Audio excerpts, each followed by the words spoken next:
What's up, Thrashers, and welcome back once again to the Thrash Maniac 99 YouTube channel, and I am back with a new episode of Under the Radar for you guys, talking about two other releases that came out on the weekend of April 19th, and, well, let's not waste any more time.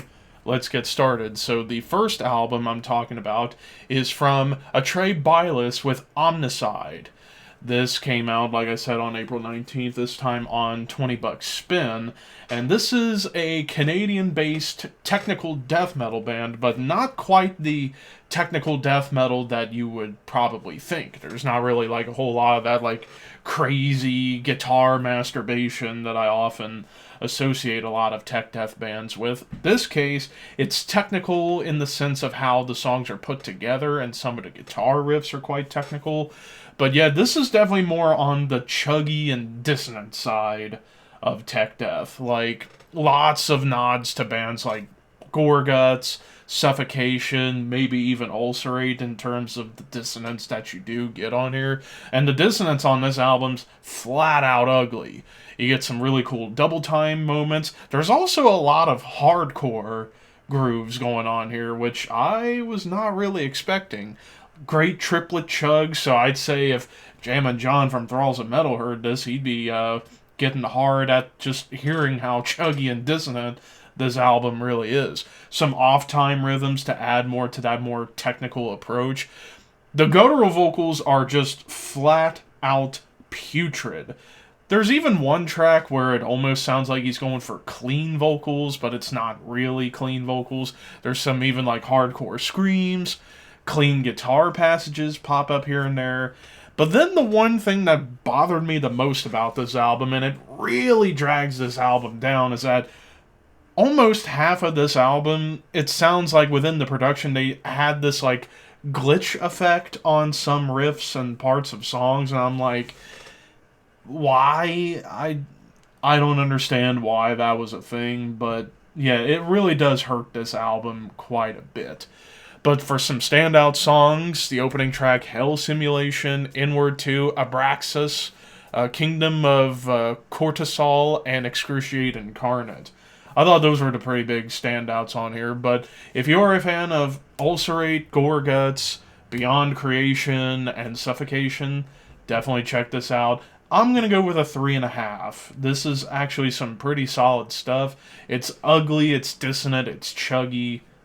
What more could you want? But now let's get into the other one, and that is In Vain with Solemn. This also comes out, or did come out, on April 19th, this time on Indie Recordings, and this is a Norwegian progressive death/black metal band.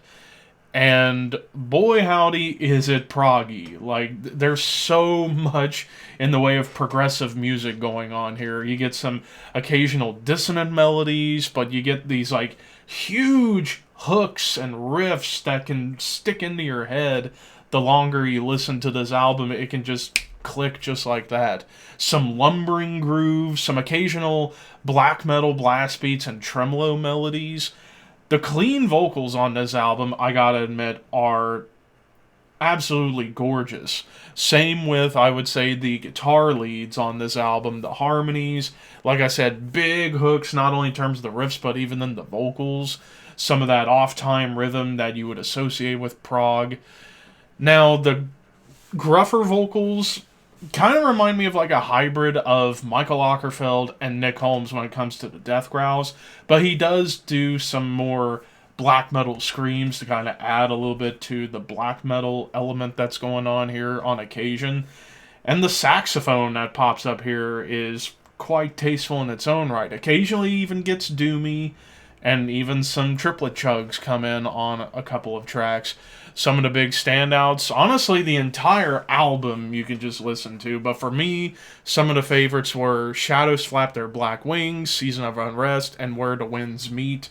But top to bottom, I'm going to go ahead and say it. Jens Bogren doing the production, I almost forgot, and did an excellent job. But overall, this is another 5 out of 5. This has been a hell of a year, I would say, for prog, particularly extreme prog. And in this case, we're talking about one of the best here in 2024 across the board. Mwah. But of course, those are just my opinions. What did you guys think of these two albums? Let me know in the comments below. Thanks for watching. Like, comment, share, subscribe, all that fun stuff. Keep your horns high and your dreams wet.